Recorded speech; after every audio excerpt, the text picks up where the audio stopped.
નમસ્કાર દર્શક મિત્રો, હું છું પરમાર અનિશા. તમે જોઈ રહ્યા છો લોક સામના ન્યૂઝ. તો જોઈએ આજના સમાચાર અમરેલીથી અમારા રિપોર્ટર સતીશ રાઠોડ સાથે. અમરેલી જિલ્લામાંથી એક મહત્વપૂર્ણ અરજીપત્ર સામે આવ્યું છે. જિલ્લા સમસ્ત કોળી સમાજ દ્વારા ગુજરાત પ્રદેશ ભાજપ પ્રમુખને રજૂઆત કરવામાં આવી છે. આ અરજીમાં સમાજના હિત સાથે જોડાયેલા મુદ્દાઓ અંગે રજૂઆત કરી યોગ્ય ન્યાય અને ધ્યાન આપવા માંગ કરવામાં આવી છે. અરજીપત્રમાં સ્થાનિક સ્તરે ઊભી થયેલી સમસ્યાઓ તેમજ સમાજના વિકાસ માટે જરૂરી પગલાં લેવા પર ભાર મૂકવામાં આવ્યો છે.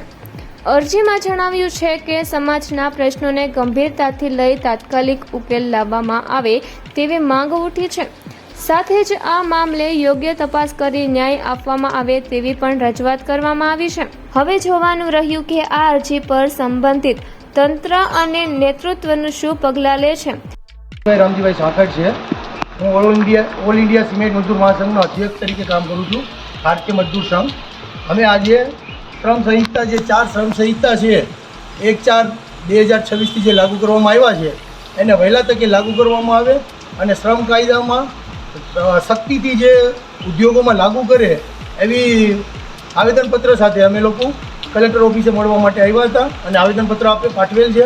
એમાં કામદારો સાથે જે થયેલા અન્યાયો અને કામદારોને જે મળતા લાભો, જેવા કે એને કાયમી જગ્યાઓ ખાલી છે તે જગ્યાઓમાં ભરતી કરવામાં આવે અને તેને રોજગારીમાં જેમ તેમ કરીને જે છૂટા કરવામાં આવે છે એ છૂટા ન કરી શકે એવો એમાં કાયદામાં અમે માંગ કરેલી છે.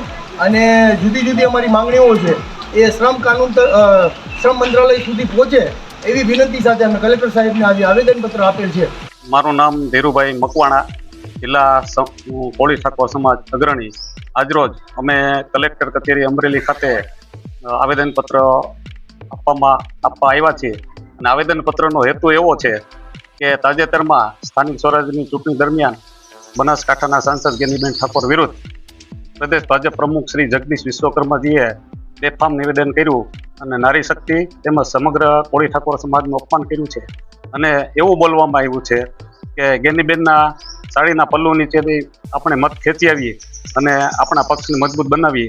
આ શબ્દોને અમે સખત રીતે વખોડી છીએ અને જ્યાં સુધી જગદીશ વિશ્વકર્માજી આ શબ્દોની જાહેરમાં માફી ન માગે અને સમાજની પણ માફી ન માગે ત્યાં સુધી અમારી લડત શાંતિથી અને ગાંધીજીને માર્ગે અને આગળ જતા ઉગ્ર સ્વરૂપે અમે સમગ્ર ગુજરાતની અંદર આંદોલન કરશું. એના માટે માનનીય કલેક્ટર સાહેબને આવેદનપત્ર સરકાર સુધી પહોંચાડવા માટે અમે આ પ્રતિનિધિ મંડળ અમરેલી જિલ્લાનું એ પતાવ્યું છે. તો ફરી મળીશું એક નવા સમાચાર સાથે. ત્યાં સુધી જોતા રહો લોક સામના ન્યૂઝ.